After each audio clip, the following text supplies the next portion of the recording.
Às vezes eu pego gente falando que eu assisti a final do Brasileiro de 90 na Band em São Paulo. Só se for o jogo de volta. O jogo de ida não passou por causa do bloqueio de praça. Do bloqueio de praça. A Band passou depois, passou em VT. Que, aliás, né, voltando a um outro ponto que a gente estava falando, o VT na Band dava muita audiência porque era a única forma de você ver o jogo. Às vezes o Brasileirão de domingo não existia televisão, pelos motivos que eu falei, os dirigentes queriam que o futebol fosse do torcedor de estádio de domingo. O jogo era às 4, dava 6 da tarde, a Band começava a passar o jogo em VT na íntegra. Porque dava uma audiência também grande. Às vezes dava 8 pontos, 9 pontos. E as pessoas não iam abrir o Instagram e descobrir o placar, né? É como se o jogo fosse às 6 mesmo.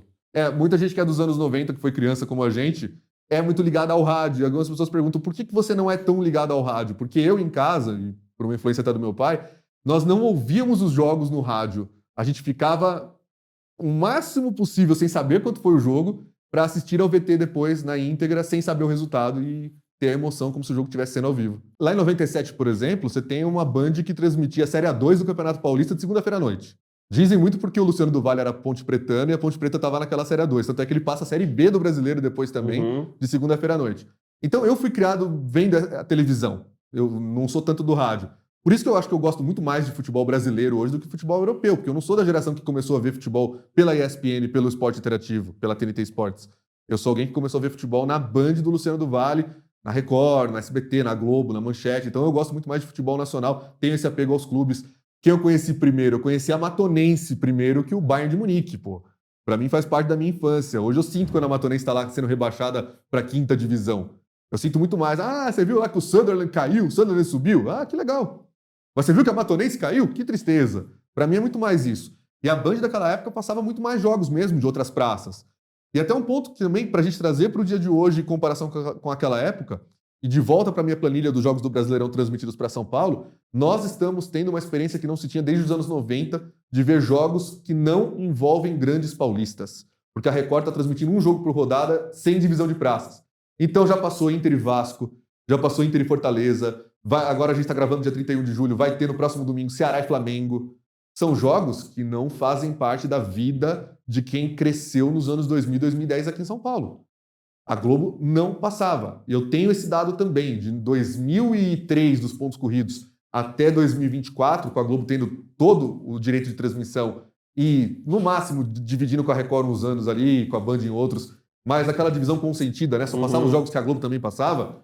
Você teve, salvo engano, 6 jogos que não envolveram nenhum dos 4 grandes paulistas, sendo que desses 6, 3 envolveram pelo menos o São Caetano ou a Ponte Preta.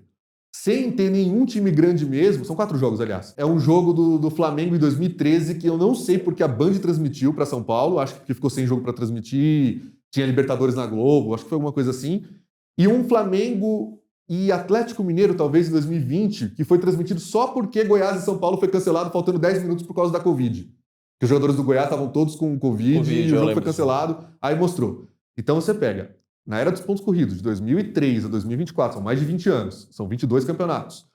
Você ter um público paulista acostumado a ter só jogos dos times grandes e apenas 2 vezes de outros estados, a Record esse ano já vai para o seu 7º jogo, que não envolve nenhum dos times grandes paulistas, em São Paulo. Alguns jogos vão mal na audiência, como Inter e Vasco, porque realmente que interesse desperta num palmeirense, num corintiano, 2 times que estavam mal na tabela. Mas você tem um Fluminense Cruzeiro, que está todo mundo de olho no Cruzeiro, disputando liderança, que chegou a meter 7 pontos de média, 9 de pico e deixou o SBT bem para trás num dia que todo mundo achou que o SBT ia ganhar da Record.